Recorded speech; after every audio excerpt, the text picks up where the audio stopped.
ఏపీలో సార్వత్రిక ఎన్నికల ప్రచారం ఊపందుకుంది. ఎన్డీఏలోని కూటమి పక్షాలు తమ ప్రచారాన్ని మరింత వేగవంతం చేశాయి. ఇందులో భాగంగా తమ ప్రచార ప్రణాళికలను కూడా సిద్ధం చేసుకున్నారు. త్వరలో ప్రధాని మోదీ రాష్ట్రానికి రానున్నారు. ఆయన ఒకే రోజు 3 సభల్లో పాల్గొంటారని తెలుస్తోంది. అయితే ఇంకా టూర్ షెడ్యూల్ ను ఖరారు చేయలేదు. ఇక టీడీపీ అధినేత చంద్రబాబు, జనసేనాని పవన్ కళ్యాణ్ టూర్ షెడ్యూల్ ను కూడా మార్చాలని భావిస్తున్నారు.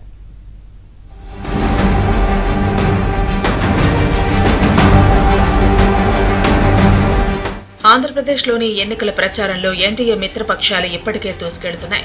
అయితే తమ ప్రచారాన్ని మరింత వేగవంతం చేయాలని కూటమి పార్టీలు నిర్ణయించాయి. నామినేషన్ల దాఖలకు ఈ నెల 25న చివరి రోజు కాగా ఆ మరుసటి రోజే నామినేషన్లను పరిశీలించనున్నారు. ఆ తర్వాత ఉపసంహరణ ఉంటుంది. అయితే నామినేషన్ల పరిశీలన తర్వాత ప్రచారాన్ని మరింత పకడ్బందీగా ప్రజల్లోకి తీసుకువెళ్లాలని కూటమి నేతలు నిర్ణయించారు.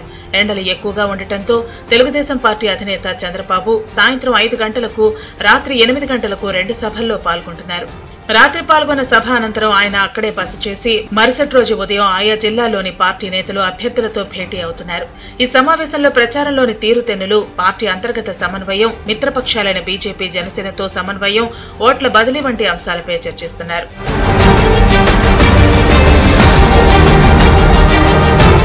ఇదిలా ఉంటే చంద్రబాబు టూర్ షెడ్యూల్లో కొంత మార్పులు, చేర్పులు చేయాలని నిర్ణయించారు. ఉదయం పార్టీ నేతలతో సమావేశమైన వెంటనే మధ్యాహ్నంలోపు ఆయా వర్గాలతో భేటీ కావాలని చంద్రబాబు నిర్ణయించారు. ఆ జిల్లాలో ఉన్న ప్రధాన వర్గాలతో భేటీ అయ్యి రానున్న ఎన్నికల్లో కూటమికి ఎందుకు మద్దతు ఇవ్వాలనే అంశంపై వారికి వివరించనున్నారు. అలాగే వారి సమస్యలను కూడా తెలుసుకుని అధికారంలోకి వచ్చాక వాటిని పరిష్కరిస్తామని హామీ ఇవ్వాలని నిర్ణయించారు. దీంతో రాబోయే 2-3 రోజుల్లో చంద్రబాబు పర్యటన షెడ్యూల్ మార్పులు, చేర్పులు జరగనున్నాయి. ఇక ఇప్పటికే చంద్రబాబు సతీమణి నారా భువనేశ్వరి కుప్పంలో 2 రోజుల పాటు పర్యటించారు. త్వరలో ఆమె పర్యటన షెడ్యూల్ కూడా ఖరారు కానుంది.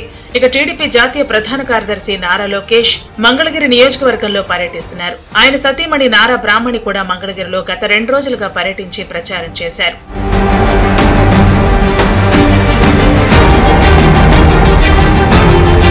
ఇక జనసేన అధినేత పవన్ కళ్యాణ్ షెడ్యూల్ కూడా ఖరారైంది. ఆయన రోజుకు 2 నియోజకవర్గాల్లో పర్యటిస్తున్నారు. తొలుత జనసేన పోటీ చేస్తున్న అభ్యర్థుల నియోజకవర్గాల్లో సభలు పూర్తి చేయనున్నారు. ఆ తర్వాత చంద్రబాబుతో కలిసి ఉమ్మడి సభల్లో పాల్గొని వైసీపీ ప్రభుత్వ అక్రమాలను ప్రజలకు వివరించనున్నారు. ఇక మంగళవారం పిఠాపురంలో పవన్ కళ్యాణ్ నామినేషన్ వేయనున్నారు. ఇందుకోసం ఇప్పటికే అన్ని ఏర్పాట్లు చేసుకున్నారు. సాయంత్రం ఉప్పాడ సభలో పాల్గొంటారు. ఈ నెల 24న టీడీపీ అధినేత చంద్రబాబుతో కలిసి రాజంపేట, రైల్వే కోడూరులో రోడ్ షోతో పాటు బహిరంగ సభల్లో పాల్గొననున్నారు. ఇక ఈ నెల 25న టీడీపీ ఏర్పాటు చేయనున్న బహిరంగ సభకు పవన్ కళ్యాణ్ హాజరు కానున్నారు. ఇవి కాకుండా బీజేపీ కేంద్ర నాయకుల పర్యటనల తేదీలు ఖరారైతే వారితో పాటు ఆయా సభల్లో టీడీపీ, జనసేన అధినేతలు పాల్గొననున్నారు. ఇలా ఎన్నికలకు సంబంధించిన ప్రచారం పూర్తయ్యే మే 11వ తేదీ వరకు ఇరు పార్టీల నేతలు ప్రజల్లోనే ఉండేలా టూర్ షెడ్యూల్ ను సిద్ధం చేసుకుని ముందుకు సాగుతున్నారు.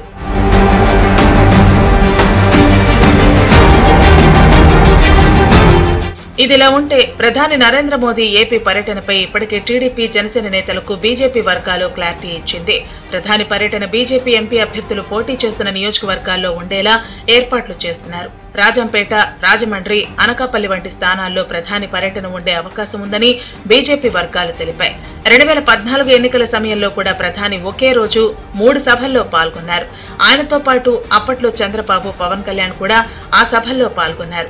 ఈసారి కూడా ప్రధాని పర్యటనకు సంబంధించిన ఆయన కార్యాలయంతో మాట్లాడి బీజేపీ నేతలు ఖరారు చేయాలని భావిస్తున్నారు. పోలింగ్ కు వారం రోజుల ముందు ప్రధాని సభ ఉంటే బాగుంటుందని బీజేపీతో పాటు కూటమి నేతలు భావిస్తున్నారు.